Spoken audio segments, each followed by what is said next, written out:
Good afternoon, and welcome to the 16th annual celebration and honoring ceremony for this city's finest, our centenarians. Those individuals who have lived to be at least 100 years old. Let's give them a hand.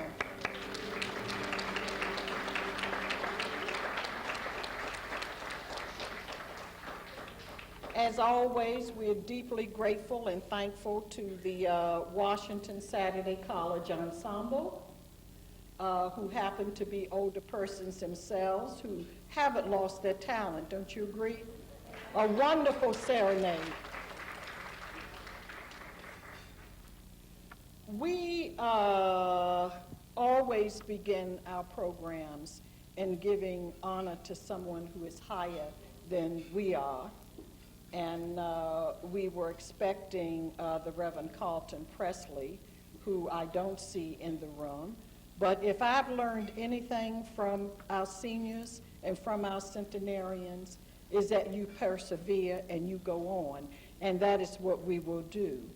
And I will ask you to join me in bowing our heads and honoring the Most High, whoever the Most High is for you, and certainly giving blessings for our centenarians, for our city's leadership, for families, for friends, for staff, for everyone, hotel attendants who make all of this possible for us, for our sponsors and co-sponsors. We're indeed thankful for the day and thankful for the repast. It is also appropriate that we bow our heads in thanksgiving and in peace, because there is a terrible situation as we meet happening in Montgomery County, and we want to certainly pray that all will be there, all there will be well for those who are struggling with the challenges and issues that they face today.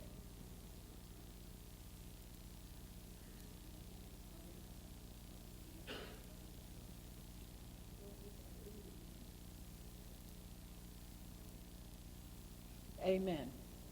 And thank you. It's my pleasure, as always, to welcome you to our centenarian salute. We are indeed graced with at least 110 persons in the District of Columbia who are at least 100 years old. And I can remember 16 years ago when we were only able to identify 10. So we have come a long ways indeed. And I think you would agree with that. We have a number of centenarians with us, and if you were with us last year, as our beloved Grace Washington and Rupert Clark and others were, then you know that we have changed our seating arrangement from previous years, because we always had a head table here and a dais. And we decided to do something different this year, because in reality, our true VIPs are sitting there in the audience. And these are the people that we want to honor and to salute.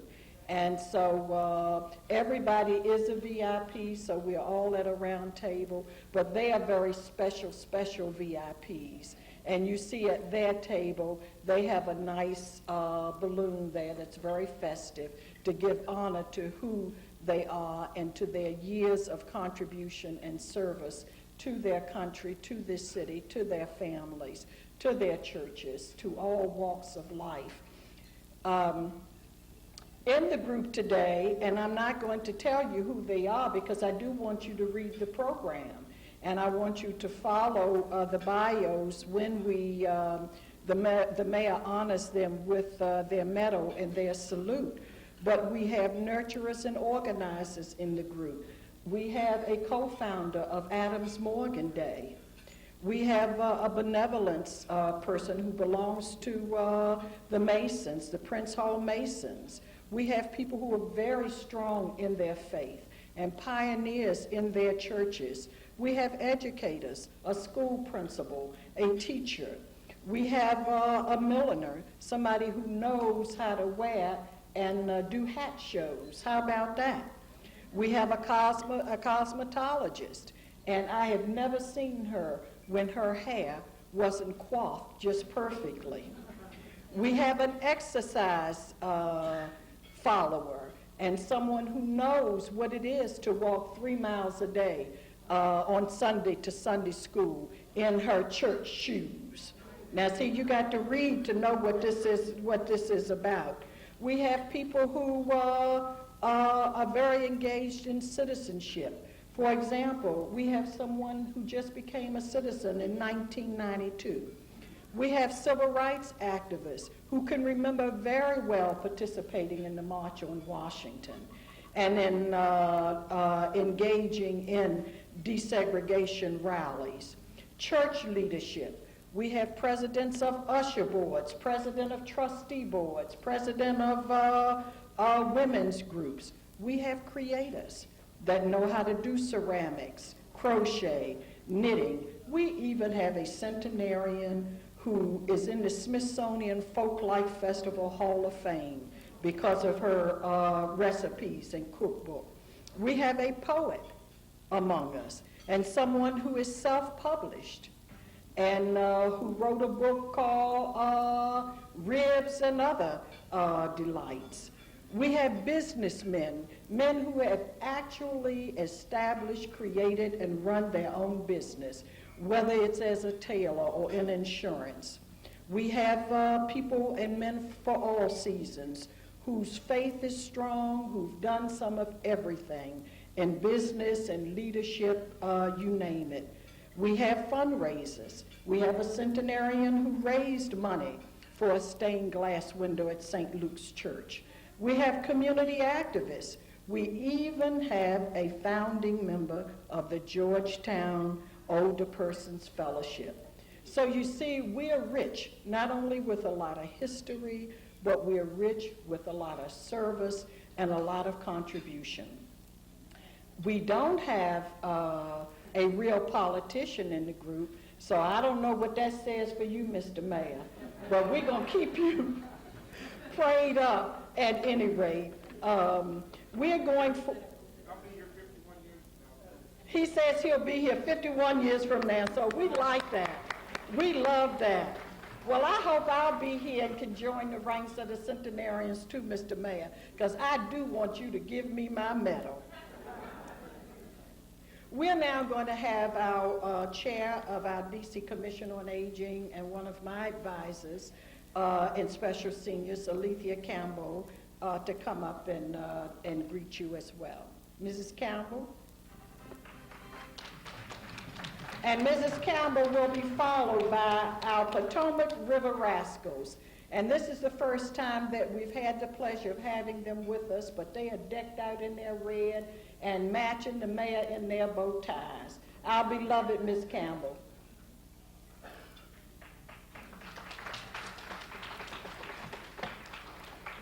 Good afternoon, Mayor Williams,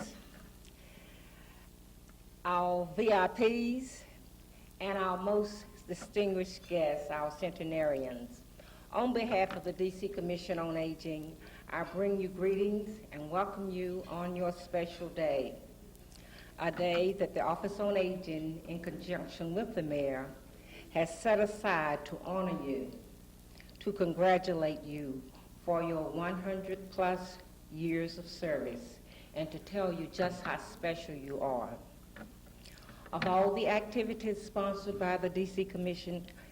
D.C. Office on Aging, this one is more dear to me. Attendance is by invitation only, so I feel honored to have the opportunity to meet, greet, and enjoy cake and ice cream with you today. We thank the Office on Aging, the Historical Society, and the United Planning Organization for recognizing the need to let you know that you are not forgotten. We thank you for your many efforts and contributions that you have made to our city and to our society. And we thank you for the contributions that you continue to make. Your daily presence in your homes provide interaction between those that surround you and love you and are a great learning experience. To live 100-plus years is truly a blessing that so few of us experience. We want you to enjoy yourselves today, and we want you to continue doing whatever it is that you do that have contributed to your longevity. Again, we welcome you, and may God bless you.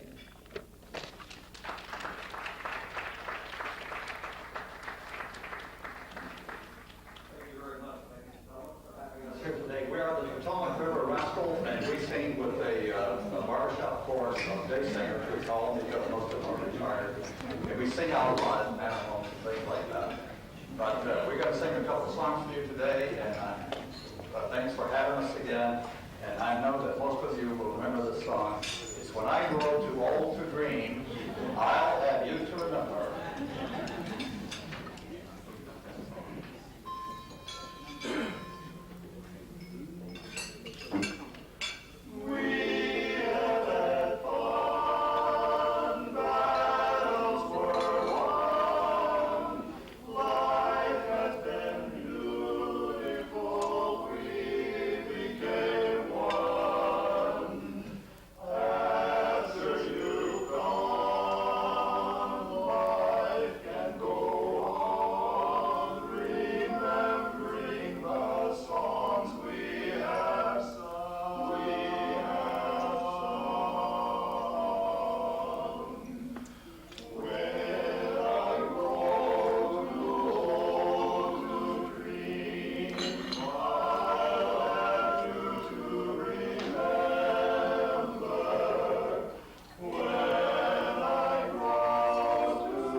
People that have been fortunate enough to live here as long as some of you have, and must have had a lot of fun along the way. And our next song is called "Fun in Just One Lifetime." One lifetime.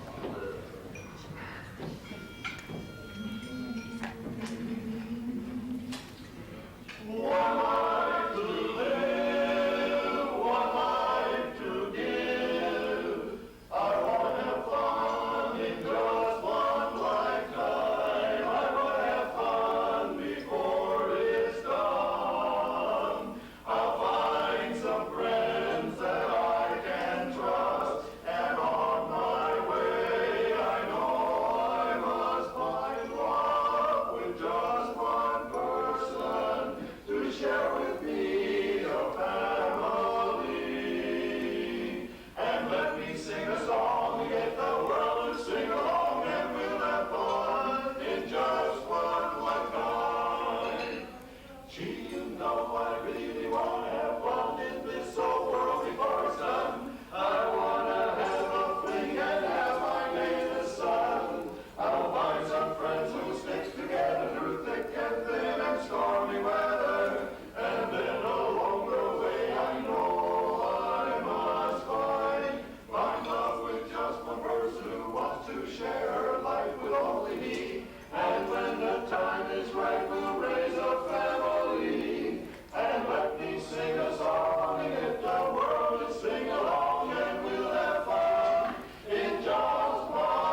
to the mayor, Mayor Williams, to Ms. Pace, to the Commission on Aging, Family and Child Services, and to all who worked so diligently to put this program together to pay tribute and salute our centenarians. My tribute to our centenarians. 100 years old or older. What a wonderful age. To describe a centenarian, it could be done in many ways. One who has reached that precious age, or one who has seen many, many days. One who has lived a rich life, full of history and love to share. One who so willingly reached out to others, letting them know that somebody cares. They have endured many changes and voiced an opinion or two. Now, if they were what they call back in those days as sassy, you can bet they voiced quite a few.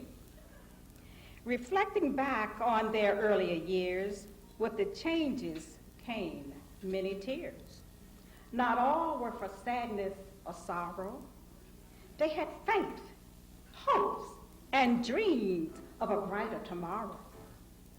To see life conditions improve right before their very own eyes, I am quite certain the majority will agree that those were tears of joy.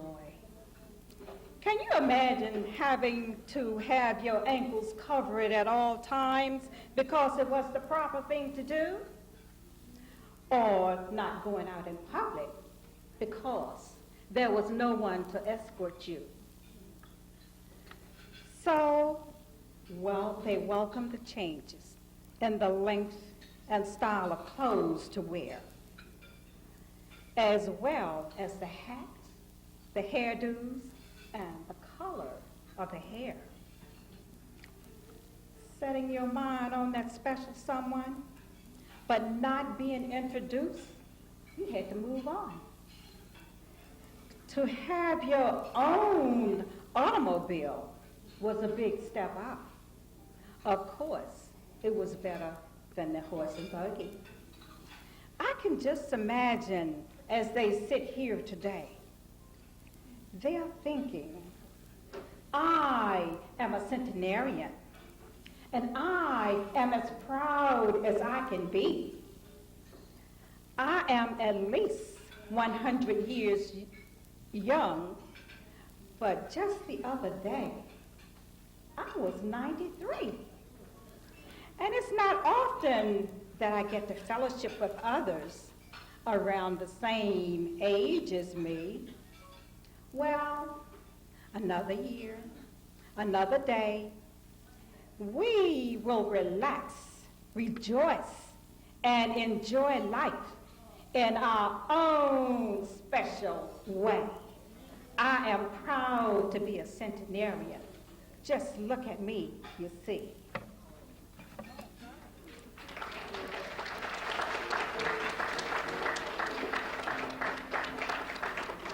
Now we see why she's Miss Senior DC. The mayor said, go girl, now that's right.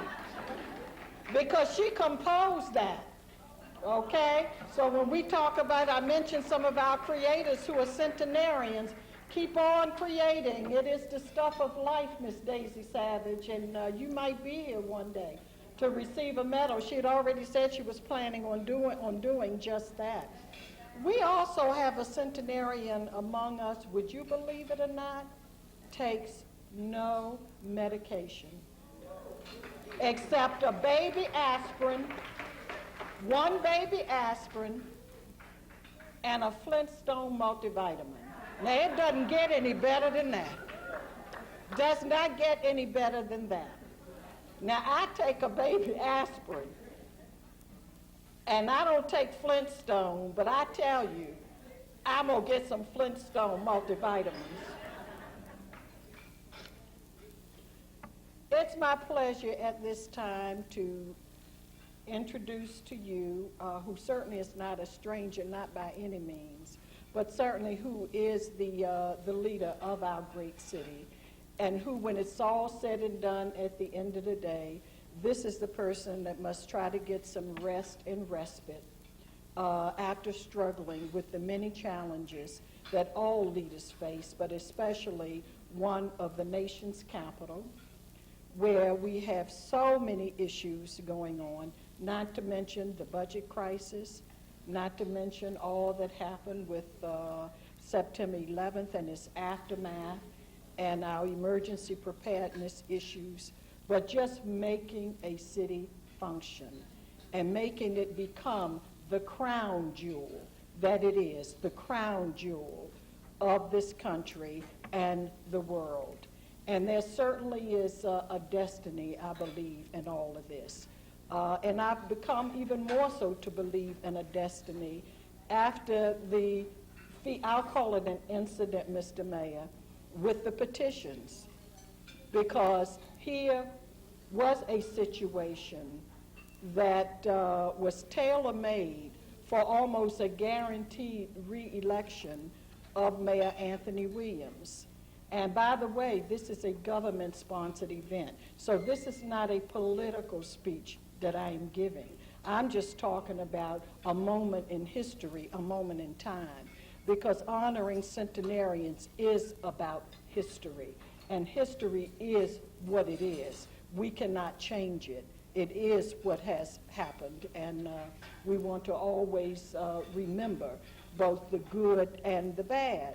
But having said all of that, here is someone who said, no, this is a bad thing that happened, but I'm not going to be deterred by this because I believe in this city. I want to be mayor of this city, and I want to continue going forward and doing the things that I know will make this city a stellar city in services, in technology, in education, in creating a safe passage for our children. But let me tell you why I'm also proud to be here, not only because he is the son of Virginia Williams, whom I tell you, any child, son, daughter, anybody is fortunate to have Virginia Williams as their parent. I can tell you that. Yes, absolutely, absolutely. And I know the mayor would be the first to say that. But I'm also very, very proud of this young man, and I can call him that because at 62, he's younger than I am. He is just like 51 or 52. Is that what it is, Mr. Mayor? So sometimes he has to listen to me, and he does whether he wants to or not. And because I am his elder. But let me say this to you, and I say this with all sincerity and from the bottom of my heart. In the senior community, in the Office on Aging, let me say to you, families, friends, centenarians, we can count on Anthony Williams when we cannot count on anybody else. And no matter what you may hear or what people may say, when there has to be changes for whatever reason in the budget in the District of Columbia, it goes through many hands, many minds, many people who have a voice, a say-so on the final outcome. Now, I'm no shy child, so I really could be Virginia Williams' daughter because there's nothing shy about me. I have been mentored well as a daughter of this city, having been reared, educated, trained, and churched in this city. This is my beloved city, and I care deeply about it. I also feel very strongly about what I do for the Office on Aging, simply because I believe it is my destiny, and I thank the mayor for recognizing that. People like me and Bob King, our senior coordinator, Courtney Williams, others of us, and we have some centenarians who are native Washingtonians. We have a special place and bond with this city and wanting to see everything go well. I have a number of mentors. Mrs. Campbell is just one of them that constantly keep me on my toes and will be the first to call me to task if I am not doing what my mission says I'm supposed to do. But you know, you can't do it if you don't have the support of the man in charge. You understand that, don't you? I could not do anything if it was not for the support of Anthony Williams. We could not be here today celebrating and honoring some 30 centenarians if it was not for our mayor. And this mayor takes a stand when it comes to senior programs and services. He doesn't get caught up in all of the rhetoric, and there are a lot of demands, a lot of challenges, a lot of competing issues. But this is a man that says, absolutely not, you will not cut the Office on Aging budget. Yes. And senior programs and services. And I tell you, I just walk in his cabinet meetings and stuff, and I just step out there. That's right. With my chest out, as everybody, as the other cabinet directors and staff people are looking at me and kind of rolling their eyes, and they look at the sheet, you know, where the cuts are being taken, and everybody now looks for the Office on Aging. So people on either side of me in the cabinet meeting, you know, we're really supposed to be professional, you know. They're hunching me, where are you on here? Where are you on here? And I just look demurely. You know, Miss Virginia's taught me how to be that strong chameleon, you know, that southern dom, and I just smile and say, ask the mayor. Anthony Williams, come on up here.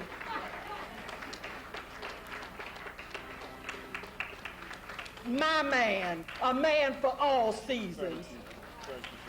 Smart too, you know, a little bit of Yale, a little bit of Harvard, you know, did some of his own businesses, whole lot of things he's done. You know, he's just not braggadocious. He just doesn't go around talking about it. And that's why others of us have to tell it like it is. And I've learned from centenarians and from seniors, you be truthful, you be strong in your conviction. This is our mayor.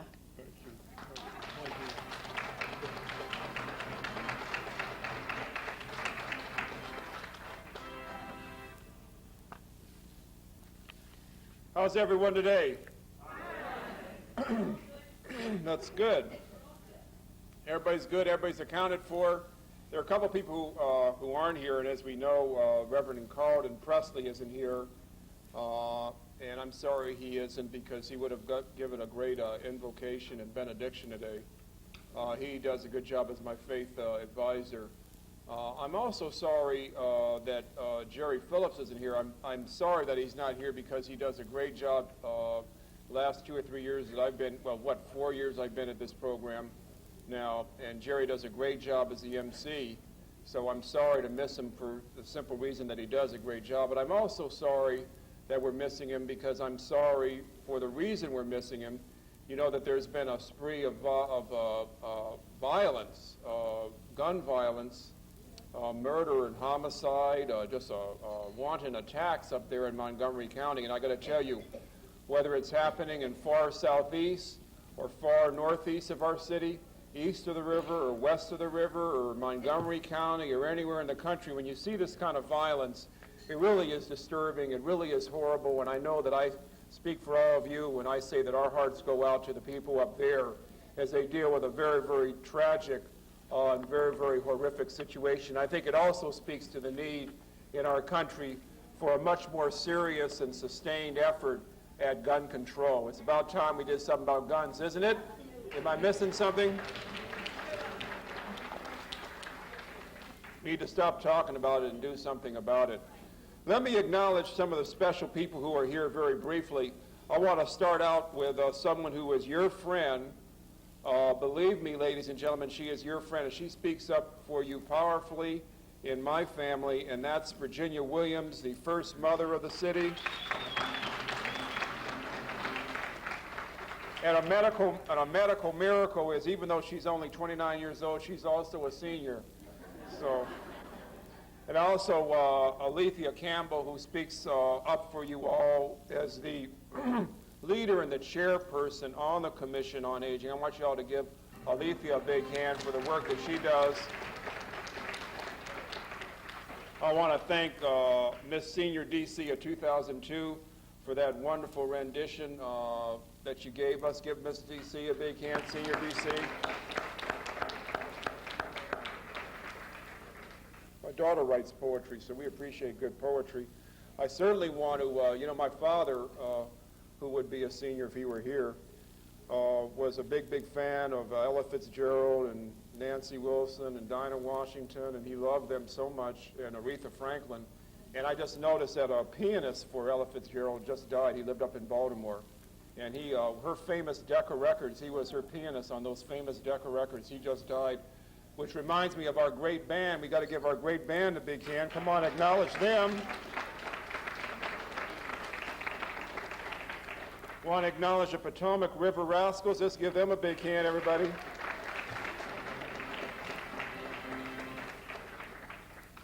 Bob King was here. He may have stepped out, but Bob King is the mayor of Fort Lincoln. He works with our seniors, Bob King.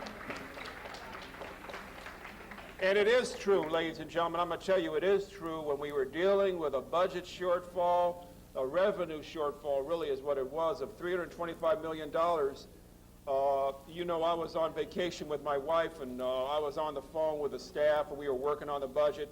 Cut short trip, got back in here, worked all weekend on the budget, and I remember that Sunday night we were working on the budget, and they presented me with some line items of some cuts. And I said, what is this cut right here? And they said, oh, we're going to take some money from the senior programs, but don't worry, we're going to do this, and we're going to move this here, and shift this there, and shift this here. And I said, I've been there, done that. No, we're not going to cut that. Forget it, not going to cut it. Been there, done that. Nope, not going to cut it. I say, these seniors are giving too much to the city.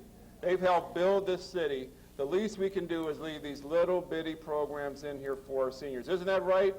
Isn't that right? And I know I speak for the council as well in saying that we're going to support steadfastly and fully our senior programs because, again, you have built this city. And that's my message here today.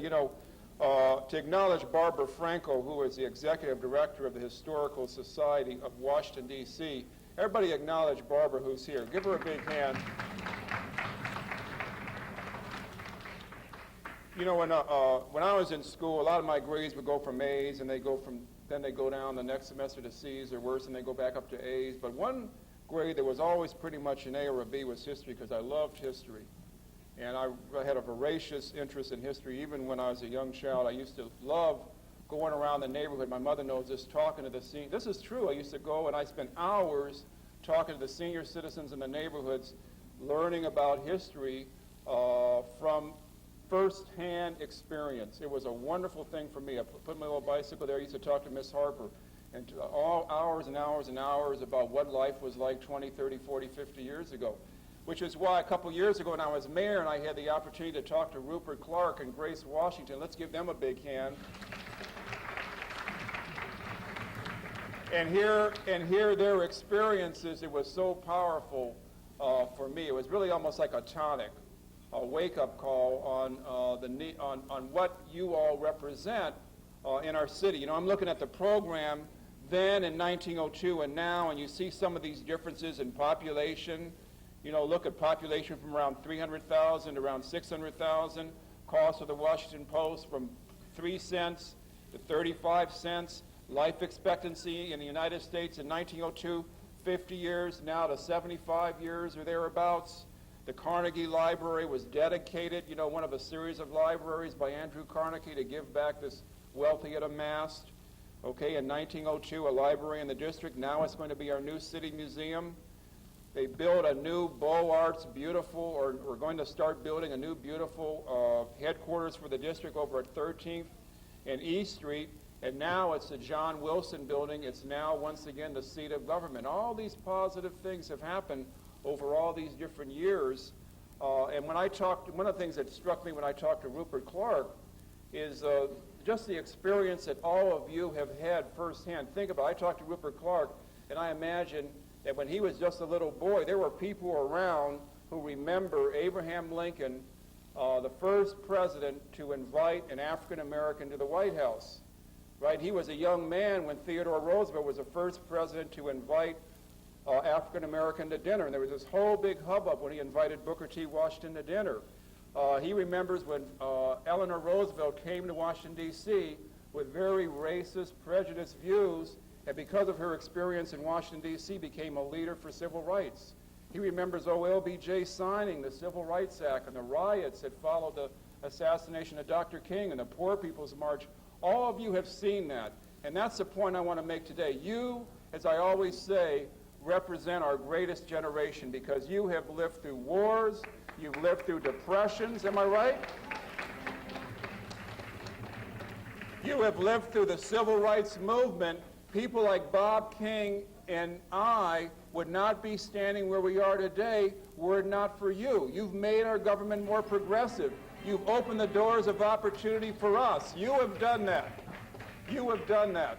So I'll leave you with this thought. You know, I was noticing here that in 1902, Congress approved the Macmillan Plan.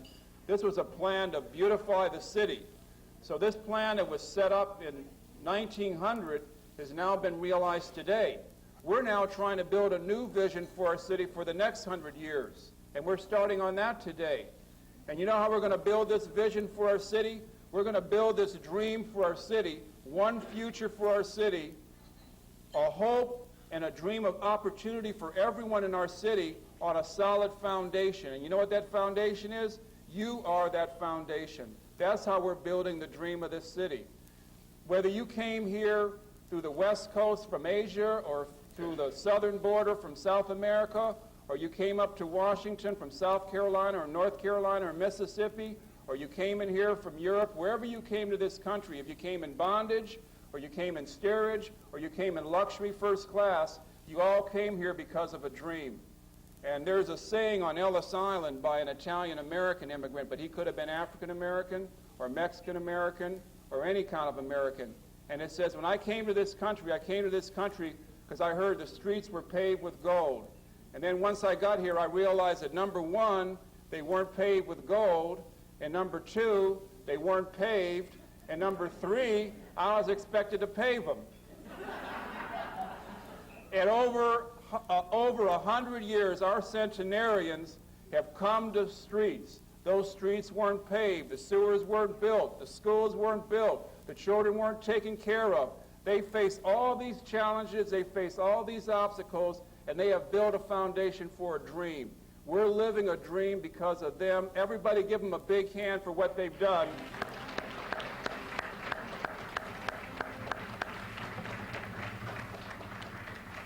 There are centenarians, and we love them dearly. God bless all of you today, everybody. Thank you.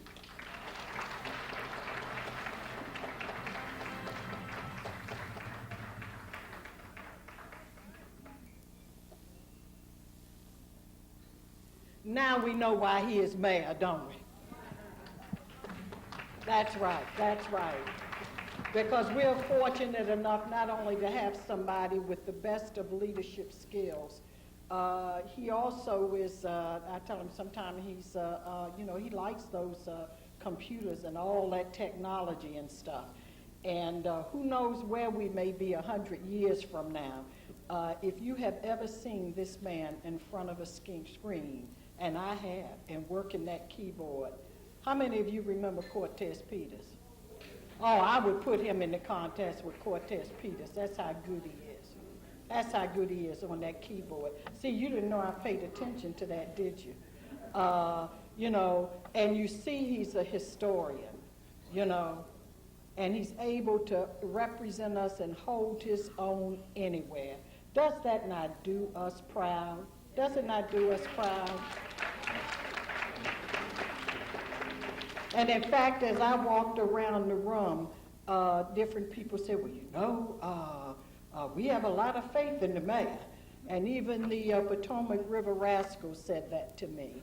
And I said, well, you're not the only one that has a lot of faith in it. That's right. There you go.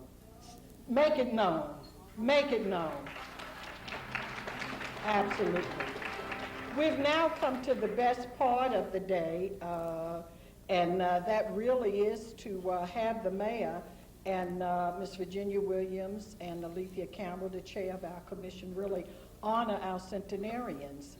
And if you've not been with us before, this is the time that the mayor gives them a medal that belongs to only them, and as Ms. Campbell said, belongs to that club that's by invitation only. So we are now going to present our other queens to you, our debutantes, some folks that are turning 100 as we speak, others that are considerably older, like Grace Washington is our oldest centenarian here today at all of 106. So now you're going to see the guest of honor for yourselves. Are you ready, Mr. Mayor? We're going to ask Office on Aging to come up with our medallions and our ribbons. We have those here. And we're going to ask Ms. Campbell and Mother Williams to stand with the mayor and to help him make these presentations. And then Thomas gets her first medallion.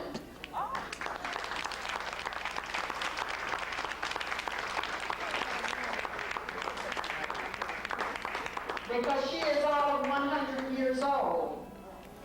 She was born the youngest of 4 children in Harrisonburg, Virginia. She taught school in North Carolina at Eastern, Maryland. She enjoyed singing and drawing, which she's done for many years. She also plays piano. And a member of Asbury United Methodist AME Church, where she was a volunteer for 10 years with the Meals on Wheels program. All right. Congratulations. All right, look at like love you. Okay. You know, when you get to be 100, you deserve all the time in the world, don't you? To have the mayor of the District of Columbia present you with your medal. Also at table number 1 is Sadie Scott, and Sadie is all of 102. She left her medal. So she already has her medal, and she will get a new ribbon to put on her medal. She was born in Tennessee, attended North Carolina College in Durham, began teaching right after graduating. All the educators we have in this room. We're moving right along to table 2, where we have Ida Levine, who has been with us before, who is also 102. Ida Levine was born in Russia. And you know, the mayor talked about the matter from whence you came and how you came. You are now ours. Okay, look this way. She's always prided herself on being very independent. And I can see at that table she is independent. And she is waving to you all, so wave back. Also, is Alabama Higginbotham.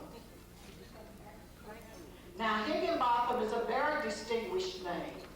And there was a famous civil rights attorney, Leon Higginbotham. She's a member of Vermont Avenue Baptist Church, and in fact, is the mother of the church. And you know what her favorite song is? What are they doing in heaven today?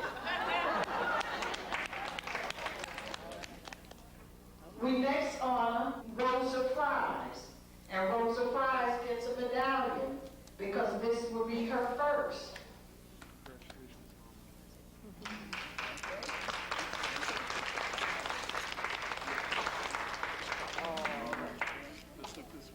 How does it feel to be 100, Rosa Fries?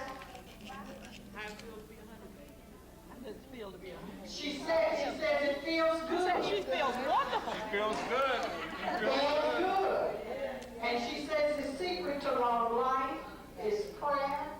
the grace of God.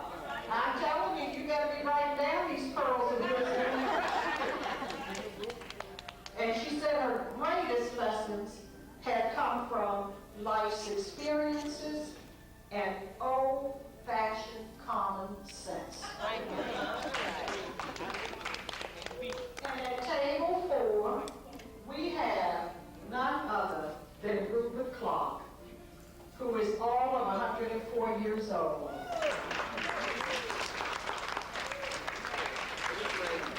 Now, I don't have to tell you much about Rupert Clark, because Rupert Clark was saluted earlier by the mayor in his remarks, because you heard the mayor say many things about Rupert Clark and all of the events in history that he has witnessed.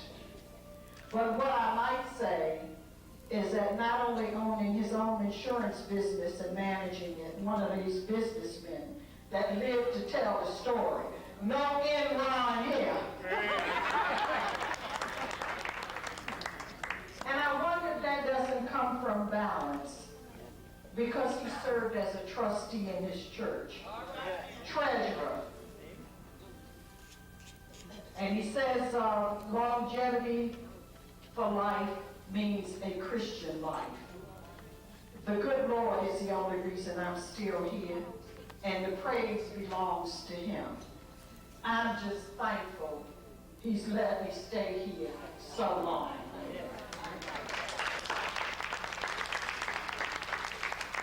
Mary Hargrove gets a ribbon. She is all over 103 years old. She's already received her medal. She was born in Petersburg, Virginia. She knows what caregiving is about because she's been a home care provider. She loved to read and worship God. Now here we have an earthy person because she's a gardener and knows what to do with flowers. Grace Washington, our oldest centenarian here today, all of 106. And Grace has not missed the celebration since she became 100. What does that tell you? Born in Frederick County, Maryland, and I want you to check out her coif. This is our cosmetologist. Have you ever seen a more beautiful head of hair? The only other job she's had was as a church worker. Our own beautiful Grace Washington. Now we move to Willie Mae Medlock, who is 100 years old. Now this lady is very stern in her convictions. She attended the Civil Rights March on Washington in '63. She certainly witnessed Martin Luther King's I Have a Dream speech, and she said, "He made me proud." And that we could all realize our ambitions. We're going to move right along to our own Daisy Marshall, all of 102 years old. Happens to have 12 great-grandchildren. Born in South Carolina. And I know there's some other folks here from South Carolina. Enjoys sewing and singing in the choir. All of 102 years old.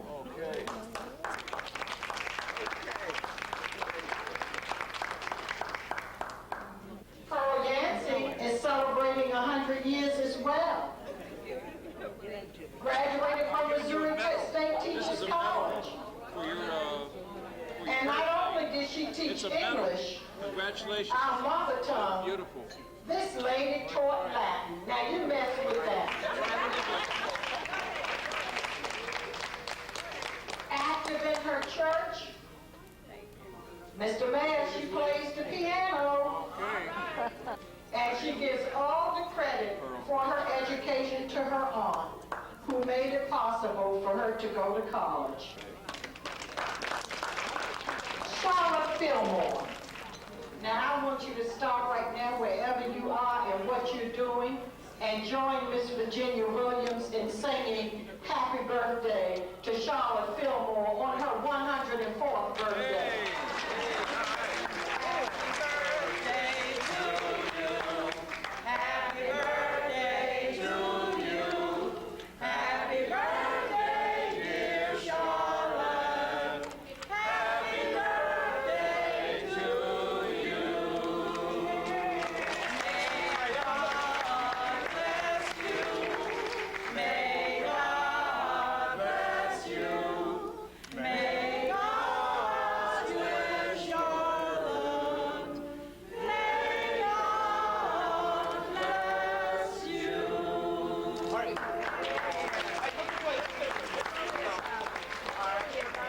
You know, the mayor was talking about Ella Fitzgerald and her pianist. Well, Mr. Mayor, you had before you the mother of O.C. Johnson, the first African-American jazz drummer to integrate major jazz groups like Arthur Godfrey's band. He also played with Duke Ellington, Count Basie, Clark Terry, and Mel Hampton. Played with Miles Davis and Quincy Jones. I tell you, Mama, you produced something. She says caring for the neighborhood was her only labor of love. She began feeding a host of children from her own kitchen, making sure that all who came to her table were well nourished. This lady is an organizer. Talk about trips to Marshall Hall, Hershey Park, Oxon Hill Farm, all for the love of the children, while at the same time maintaining a full-time job as a maid. Now don't tell me you can't do more than one thing. And you can live long too. How about 104? For our birthday girl. Happy birthday, Charlotte. We love you. All right? You look beautiful today. Now, you heard me say that we had to take the car away from somebody. Are you still driving Tonsil Walls and Water? Yes. See you. I mean, this is the fastest lady in town. Stand up and let them see you. I just love her. And I want you all to check out her skin, too. Smooth as silk. Smooth as silk. Born in West Virginia. The fourth of 9 children. All right, give her a big hand, everybody.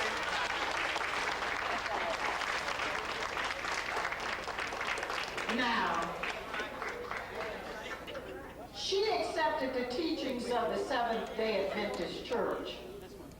And I know they're very conscientious about nutrition and diet.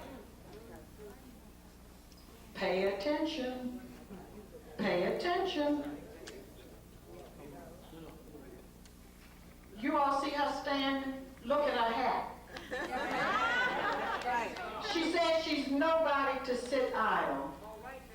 Says she looks to the hills from whence cometh her strength. And dreams of driving her car one more time. Thank you. We finally got to another gentleman, James Ford, born in Dillon, South Carolina, loves to sing.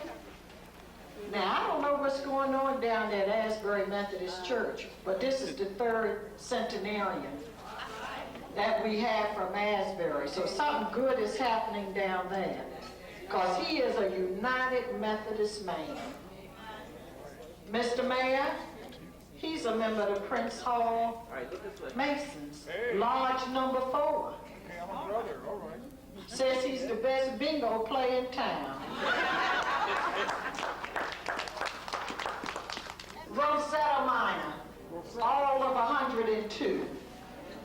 Rosetta, I'm going to give you a ribbon. This is of the Virginia sweetheart here, born in Carolina County, Virginia, a good housewife who can knit and crochet and has some secrets that she's not telling us yet, but we'll get them. I'm 105. He's 105, huh? Ain't nobody say number. Did I hear her say she was 105? Well, I do know Gertrude Hall because Gertrude Hall has been with us before. She is a native Washingtonian, a woman after my own heart. Some of you remember the National Laundry on North Capitol Street. Well, that's where she worked for 35 years. Remembers riding a horseback and in buggies as a girl. Oh, my. Lot of wisdom here, lot of wisdom. God has been so good to me. He opened doors I could not see. I keep on trusting. I know it was true. What he already done, what he said he gonna do. Thank you, all right. Rachel Hodge, another native Washingtonian, educated in D.C. public schools, an elevator operator for 20 years at the State Department, played checkers, cards, and enjoyed cooking.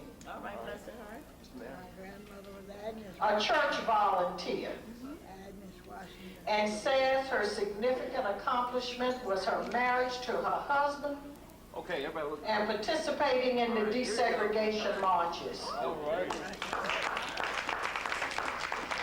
Louise Mary Wilkerson, 102 years young. Hello, Louise. You look beautiful today. All right. You really do. That is a sharp-looking outfit.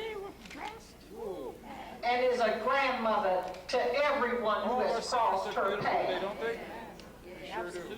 All right, everybody look this way. Well, Ms. Wilkinson, I want to be your granddaughter.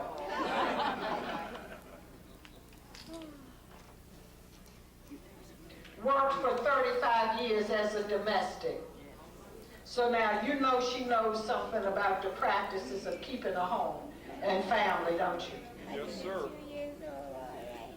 She's a grandmother, a great-grandmother, a great-great-grandmother. We are moving right along to our own Della Williams. She was born in Lewisburg, North Carolina. Hello, Della. How are you? You look beautiful, Della. You An really only do. child That is a beautiful who hatchet. lost her mother when she was 10 years old. Okay? Yeah, you look Again, beautiful, baby. family. Because she was placed with an aunt where she gained an extended family My mother's giving you a ribbon. Okay, with Miss boys Virginia's and gonna give you a girls and ribbon, cousins okay? who grew up as her brothers and sisters, working and playing together. You look beautiful. This lady has a history of making her own toys, dolls, and the clothing and linens for the dolls.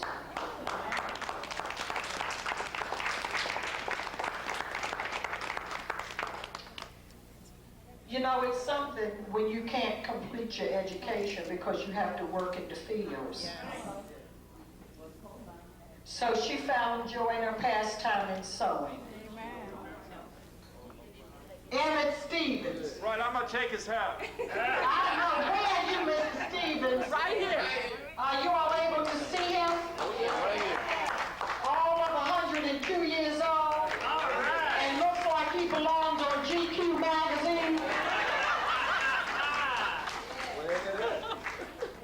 Hails from Nelson County, Virginia. This is one of our heroes, Mr. Mayor, who received a Purple Heart when he served in the Army. Worked in the steel mills in Pittsburgh, Pennsylvania. And later for an oil company. Attends 2 religious services on Sunday. Not 1, but 2. You know, we need not ever say that we are tired. It just should not be allowed. It's a new definition of tired. You do us proud, sir. You sure do, Emma. You're looking great, man. Centenarians, we are so honored to be in your midst. Yeah, we love you, Emma. All right. We're proud of you. Let's stand, folks, and salute all of our centenarians.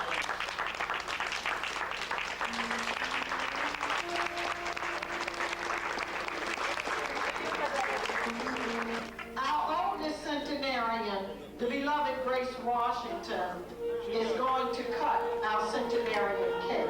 All right, okay.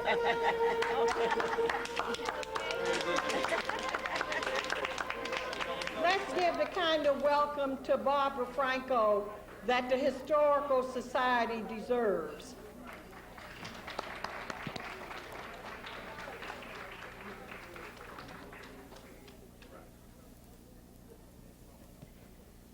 Thank you so much for having me today. It's my pleasure to be here and to represent the Historical Society as one of the sponsors of this wonderful event. It seems appropriate that history gets the last word and that the importance of this event to us for the history of Washington, D.C. We really see that this is a wonderful opportunity to represent the importance of history as we can see it as it's lived here for individuals, for families, and for communities. I always like to say that history isn't just in textbooks and school classes. Most important history is written in the individual lives of the people who we have here today, in the experiences and the things that they have seen and experienced in their lives. It's told in the stories of everyday people. And here we have some really extraordinary people and extraordinary lives to celebrate. One of the things that I have been talking about each time that I come is giving you a little bit of a progress report on the City Museum that the Historical Society is working with many, many people around the city to create. And I'm very happy to tell you that next year, next spring, we are planning to open the City Museum. And I want to tell you one of the important messages of that museum is that real people live here in Washington. And I think we have had a really taste today of some of the wonderful stories of the real people that make this city great. So I hope that next year we'll be able to do many more things with the Office on Aging and have many more programs around and working with the City Museum and to bring many more stories of this wonderful city to light. So I guess I want to leave you with my last words, which are real people, real lives, and real history right here in Washington, D.C. Thank you all, and congratulations. Before Barbara leaves, I want to get your opinion on something, because she has an idea, and I think it's a splendid idea. You know, we lose so much and when we don't take good histories. And the lifeblood of certainly genealogy in many communities, especially the African American community, is oral history. How many of you would like to see us do training in oral history so that families and people of all ages can begin to take down these oral histories? Just imagine if we did not have these biographies on our centenarians, how much would be lost in richness and eyewitness history, not something that you have read about in a book, but eyewitness history. Do you think that's a good idea? Well, thanks to Barbara Franco and the Historical Society of Washington. She is going to partner with the Office on Aging, and you will be hearing more about her training sessions to teach us all, and I will be a member of one of those classes, to do oral histories so that we do keep the record. We do keep the record, and we're always able to tell the story. Thank you, Barbara. Thank you. Thank you, thank you, thank you. We'll do it.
Anytime I'm around people over 70, I say, thank God, because he only promised us 70, and I'm living in 6 blessed years. Think of those who have lived 30 and more blessed years. They are here to serve a purpose, to let us know that God is alive and well.